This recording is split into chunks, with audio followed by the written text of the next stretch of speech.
Yo, what's going on, guys? Crispy Flakes here. Welcome to Extra Crispy. For today's video, we are going to be reacting to 10 former NBA stars whose career ended terribly, man. Terribly. I don't think Charles Barkley is going to be on this list. But yeah, guys, this is a video by Andy Hoops. I'll link to his channel in the description below. So yeah, man, I think when it comes to these star players, the biggest reason why they don't end up ending their career very well, I'll probably say it's two reasons. One would be because they are not able to adapt their style of play. I think a big one of that is Carmelo Anthony. Of course, people said that he doesn't really want to play the new style of ball out there, so it's really hard to play him if he's not willing to adapt. But also, number two, I would probably say is ego. You know, all these great NBA superstars spent their entire life being worshipped as basketball gods. Then you get to the point where it's like, okay, I mean, your time's up. You can either be a role player or you can you probably just go away, right? But a lot of these guys, they continue to want to play that superstar style of basketball, but they're just like not as good as the next ones up anymore. So for that reason, man, they just end up falling off, right? So yeah, if you guys do me a quick favor and please drop a like on this video, it would be greatly appreciated, man. The channel's been growing like crazy. Let's keep that going, man. If you are new to my channel, hit that subscribe button. Here we go, man. 10 former NBA stars whose careers ended terribly. I already see Amari Stoudemire. Well, that's the way how we're throwing them back. So which one is it? Stars or superstars slowly decline over time, and eventually every player has to retire. But not all stars see their careers end the same way. Yeah, Kobe got the send-off, man. That man got the big-time send-off. In his last few years, he went out with a bang, scoring 60 points in his last ever NBA game. The most Kobe game ever, bro. Most Kobe game ever. In every single game during his final season, everyone was cheering him on as they celebrated his greatness. Unfortunately, most superstars don't get the same treatment, whether it's because of injuries or something else. Dirk got it, Wade got it, In fact, a lot of them face a similar circumstance as Carmelo Anthony, bouncing around from team to team, looking for somebody to give him a chance. Bet on this, guys. Melo signs a minimum contract with the Los Angeles Lakers. Bet on it, man. I bet. Now, it's gonna happen, man. Melo with LeBron. Retire, but if his NBA career is over, then he definitely had one of the worst endings ever. He just kind of fizzled out. Fellas, my name's Andy, and today we're going to take a look at 10 former NBA stars whose careers ended in an unremarkable or terrible fashion. Is Melo part of that list? Number 10, Penny Hardaway. Injury. He had a lot of injuries, right? Penny's career went in a similar direction as Grant Hill. Yep. Both were superstars early in their careers, and everybody thought they were going to take over the league. But unlike Hill, who reinvented himself later in his career in Phoenix, Penny did not do that. NBA 2K13 Penny. I could not be stopped, man. In 1998, I could not be stopped in my team. 26, Penny's career rapidly went downhill. Loved him on that game. He never recovered successfully and spent his last 5 seasons averaging. I mean, no, that's trash. That's trash, bro. Damn, 7.8 from 2004 to 2000. At that point, man, you just retired, bro. Oh my god. I don't know if you guys can see it or not, man. Oh my bad. Yeah, one sec, guys. Let me fix up this real quick. We are going to be hanging up here for the foreseeable future of this video, guys. But yeah, man, 2004-2005, 7.8 points per game, 41% field goal, 36% from 3. Averaging fewer than 8 points a game. After retiring in 2007, he tried to make a comeback, joining the Miami Heat and his former teammate Shaq. But unfortunately, he was not good, so he was cut from the team just 1 month later. Yeah, I don't remember that. He must have not played. Number 9, Shawn Kemp. I don't know about his end. Shawn Kemp was a 6-time All-Star and arguably the most explosive and athletic power forward we've ever seen. In the 2000 offseason, at the age of 31, Kemp just had a season of averaging nearly 18 points a game for the Cavs. Solid. But after getting traded to Portland, his game fell off a cliff. From 2001 I was gonna say maybe because guy live in Portland. I'm just joking, man, because Cleveland, not exactly. I mean, I'm from the Detroit area, so I can't really talk about cities. 2003, his last 3 seasons in the NBA, he averaged about 6 points a game. Good backup numbers. His decline was mainly due to drugs and gaining a lot of weight. Apparently, he was about 300. Damn, boy! You ain't the Rain Man, you the cheeseburger man, bro. Oh my god! You making it rain that crack cocaine. Drugs and gain, damn, bro. That goes to show what it can do to you. Prime example.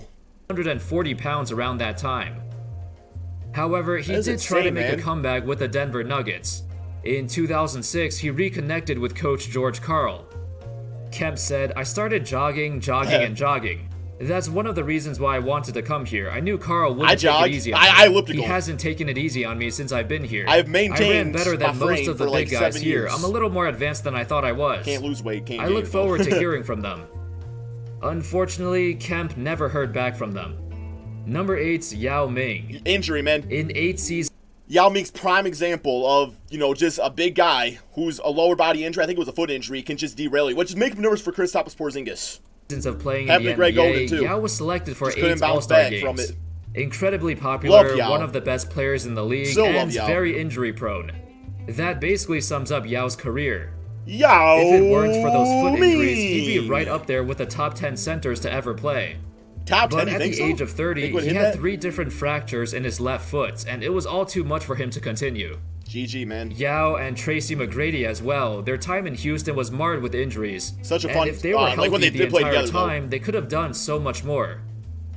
A couple years after retirement, Yao became a first-ballot Hall of Famer. A well-deserved nomination as he drastically changed the game both on and off the court. Mainly international ball. He brought Number so much, 7, bro. Steve Francis. Francis was a 3-time All-Star, one of the most explosive point guards we've ever seen. But a couple of issues led to a sudden downfall. When he was in Houston and Jeff Van Gundy became their new head coach, they didn't really get along. Van Gundy started to focus the offense around Yao, which was better for the team, but Francis was upset. Well, damn, make it work, man. You a point guard. Touches and his numbers were dropping. After getting traded to Orlando, he once again had problems with the coaching staff. Well, that's on you, then in New York, he suffered tendonitis in his right knee, which effectively ended the rest of his career. Yeah, I mean, he's an explosive player, so we get that. At the age of 30, the once exciting and energetic Francis was out of the NBA. And afterwards, his life continued to go in a downward spiral. After his stepfather committed suicide, Francis became a heavy drinker. He got arrested multiple times as well, and even today, he's still recovering from all of that. I'm sad to hear that. Number 6, Brandon Roy. Brandon Roy, victim of injury. Roy was one of the best players in the league when he was healthy. He'd still be playing today, too. Even Kobe Bryant once said that Brandon Roy was harder to guard than Kevin Durant. What made him so good was that he had a natural feel for the game. He was pretty much everything you wanted in a shooting guard. He was a thick boy, too, man. Like, however, he got that at the tender age of 26, Roy was diagnosed with degenerative arthritis in his knees. Basically, the cartilage would slowly erode away until there was nothing left, and he could no longer play through Yo, that was that MJ switcher right there. While he did have a great moment in the 2011 playoffs, he had nothing left to give after that. Remember that game winner? Even when he tried to make a comeback with the Timberwolves, he suffered another knee injury that required season-ending surgery. After that, his career was officially over. What's he doing these days? Number 5, Tracy McGrady. McGrady's last couple years were very hard to watch. He had a lot of injury and stuff, but I know he played on the Pistons for a bit. That was really cool. I called him Big Mac at that point, though, because he was looking like a Big Mac, not a T-Mac. To see a former superstar like T-Mac struggling when he was barely 30 years old, yeah, it was rough. Oh, yeah, in his last 3 seasons, he played for 4 different teams. The Knicks, the Pistons, the Hawks, and the Spurs. He was okay on Detroit. I'm sure nobody remembers anything he did on those teams. I do. Because, frankly, he didn't really do much. He did all right on His Detroit, man. Contemporaries Him and also Iverson, knew what T-Mac has been going through and felt bad that his career was ending this way. At one point, these two guys were going head-to-head in their primes. But by 2010, Kobe was still winning championships while T-Mac was desperately holding on to his career. His final season was spent sitting on the bench he won a championship, as the Spurs reached the finals and almost won. Oh, they didn't win it? But even if they did win, T-Mac himself said that even if he did get a ring on the Spurs, it wouldn't mean anything because he didn't do anything to help the team win. Locker room guy, man. Number 4, Gilbert Arenas. Big yikes. Big yikes alert, bro. Yeah, oh my god. This man had Curry range before Curry range was a thing. Gilbert Arenas, on the Washington Wizards, so much nostalgia here. Him with Caron Butler, Antoine Jameson, I believe Brendan Haywood.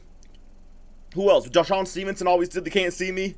Yeah, that was the team, man. We've all heard that of was the gun incident with Gilbert Arenas and Javaris Crittenton. Yeah. But what really ended Gilbert's career was a knee injury he suffered against the Charlotte Bobcats. He got that bitch-ass contract with Orlando. April Still paying him too, I believe. He was diagnosed with a torn MCL, which normally isn't that bad and players usually recover from it. But that wasn't the case with Arenas. He had multiple setbacks after the surgery and never returned back to his all-star self. That was prime time for basketball, By man. December of 2011, Arenas became the first player to ever be waived by the amnesty clause. Dang, don't put that on your resume. It was a new clause established during the lockout as a way for teams to move on from a bad contract and not have it count towards their salary cap. They didn't do that again. But Arenas was still getting paid. In fact, he would continue to get paid for years after he retired. By the age of 30, he had a short stint in Memphis. As the backup point guard to Mike Conley, he would average about 4 points a game. There you go. That was the last season of his career. Number 3, Allen Iverson. Also played for the Pistons. It's very rare we see a player of Iverson's talent and popularity on this list. Iverson's prime example that I think whose ego could not handle a role player type of role. I think that's what ultimately got him in the end. Near the end of his career, imagine it was he would have took obvious on he like started Lou to Williams, decline, like but he refused to believe that. Just be a big time scorer. He could have been that, man. In 2009, he publicly voiced his displeasure of coming off the bench. He could have been Lou Williams. Any franchise players that come off the bench. I don't know any Olympian that come off the bench. I don't know any All-Star come off the bench. Well, you can be coming off the couch, man, because you lost your contract. You could be playing for Big Three. Come off the bench. I mean, I don't know any first team All NBA come off the bench. All ego, man. I love you, Iverson. Iverson's reluctance to accept a bench role in Memphis caused him to leave the team for personal reasons. A couple weeks later, he rejoined the 76ers to a huge standing ovation from the crowd. However, after playing 25 games, he left the Sixers as well. Afterwards, he played a year in Turkey. Oh, I didn't know he played in Turkey. Well, that was it. How'd he do there? It was a strange ending to the career of a legendary player like Iverson. Had he accepted a lesser role, he might have been able to play for a few more years. Look at that man attack the basket. He wasn't even that bad near the end of his career. It's just that he wasn't good enough to be a primary option anymore. Very true. Number 2, Ralph Sampson. What happened with Ralphie? When we talk about superstar big men who fell off due to injuries, normally someone like Bill Walton would come to mind. But I did not include Walton because even though his injuries robbed him of his prime, he was still very productive later on. Near the end of his career, he won Sixth Man of the Year and the championship with the Celtics. So his career ended pretty well given the circumstances. But the same cannot be said for Sampson. After winning Rookie of the Year, making an All-NBA team, making 4 straight All-Star teams, while averaging over 20 and 10 for multiple seasons, Sampson started to get major issues with his knees and back. After getting a bad knee injury in 1987, I don't know much he would about get traded to Golden State. I don't got an opinion of him. Then he got traded again, and he finished his last 3 seasons playing in only 61 games combined, I was born in 92, averaging about 3 points a game. Sampson is on a long list of Rockets players who saw their careers end because of injuries. Grant Hill? But in his prime, him and Hakeem Olajuwon were the original Twin Towers. I'm trying to think who number 1 is, man. Now I'm curious. Number 1. Who am I not thinking of?